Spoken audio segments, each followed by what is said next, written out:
As we look back on the 2016 presidential election, we now know there were some major assumptions about voting trends that turned out to be wrong. And some of them might offer some lessons for the future. To figure that out, we are joined now by NPR's Asma Khalid. Hi, Asma.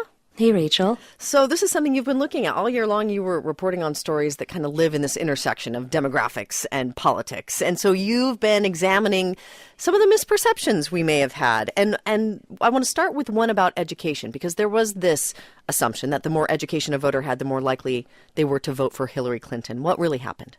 Well, Rachel, throughout the presidential campaign, you're right. There was this constant undercurrent that, this belief that Donald Trump was exclusively appealing to blue-collar voters, primarily the white working class.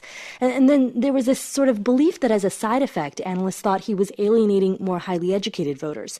And as you said, the polls consistently showed Hillary Clinton with a lead among white college-educated voters. And that was thought to be a shift because this is a group that historically votes Republican. But ultimately, on Election Day, Donald Trump managed to eke out an edge with these white college graduates. Mm-hmm. And Rachel, I think what we can learn here is that party loyalty is a powerful force. Many of these people have historically voted Republican, and they did so this November, just like they always do. All right, let's talk about another misperception, this one about immigration.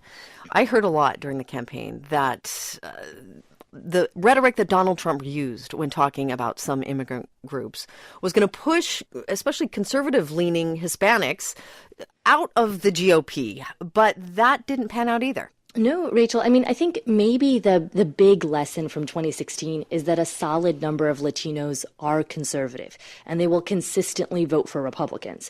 That's not what Tony Suarez thought. He's Puerto Rican and a Republican.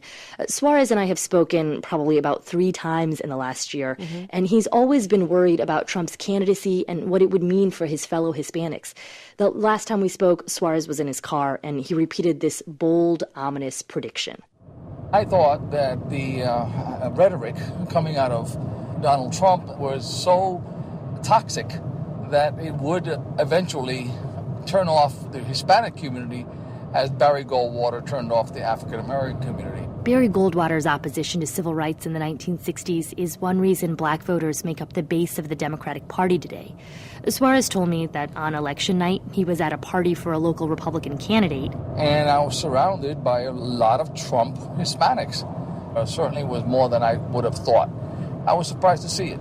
Suarez voted for Hillary Clinton, but a lot of other GOP Latinos did not. He miscalculated, but so did a lot of analysts. The main election night exit poll shows Trump performed roughly on par with Mitt Romney, capturing 28% of the Latino vote. There are analysts who disagree with this number. The polling firm Latino Decisions says it's closer to 18%. But regardless of which stat you think is right, the truth is a substantial number of Hispanics voted for Trump. Meet Pastor Mario Bramnick. For most Latinos, not only Hispanic evangelical, family values are important. Social values are important. He's an evangelical minister who was a Trump surrogate. There was this real skew towards religious liberties in the last 8 years of the Obama administration. And Mr. Trump said, you guys are losing your right to speak. And he said, if I become president, you will have your right to speak like everybody else. Trump did make an effort to reach out to Latino conservative Christians. Both of his sons visited Hispanic congregations that final Sunday before the election, and it paid off. I ended up voting for Donald Trump. That's Joseph Adorno. He's a millennial, 23 years old, and an engineer in Florida. And for him, a vote for Trump was essentially a vote for party loyalty and Christian values. I guess it's more about the Republican Party, in a way. The person that was going to be elected would nominate a lot of people in power, like the judges, and I felt that he would nominate more conservative judges. For other Latinos, it wasn't just about religion. It was the way Trump spoke about veterans in particular. My name is Orlando Diaz. I have 12 years of service in the Army. Diaz says Trump was a man of strength, and he liked that. One of the things that President-elect Trump has mentioned is that he wants to increase the size of the Army, which I think is necessary during the situations that are going on right now in the world. And for other folks, like Flaminio Guerrero from Georgia, a vote for Trump was a vote for the economy. I met Guerrero through a Facebook group called Latinos Hispanics for Donald Trump. Trump, I like the fact that he's not an insider. He comes from the outside, he comes from the business world, he knows how to negotiate. Guerrero is similar to other Trump-supporting Latinos I spoke with. He's well aware of Trump's comments about Mexican immigrants and a border wall, but he just doesn't take it personally. I understand Mexicans when they get offended, but at the same time, when I first came to America, every time someone asked me, where are you from?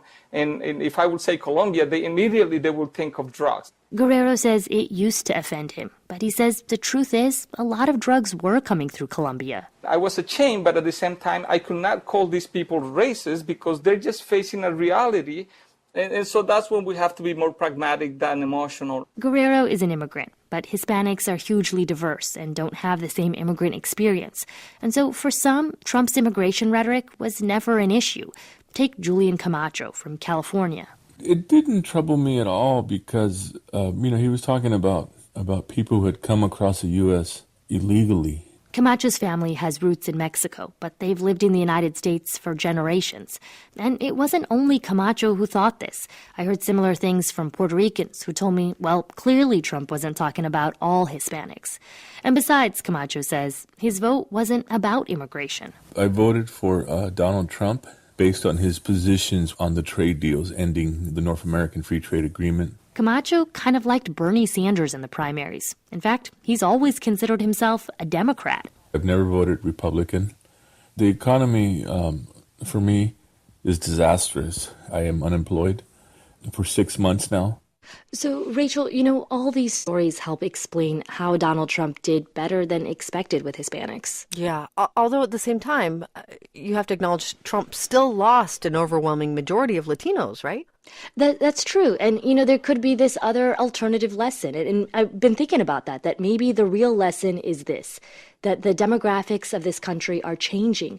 Latinos are becoming a larger share of the population, but for now, it is still possible to win less than a third of the Latino vote and still win the presidency.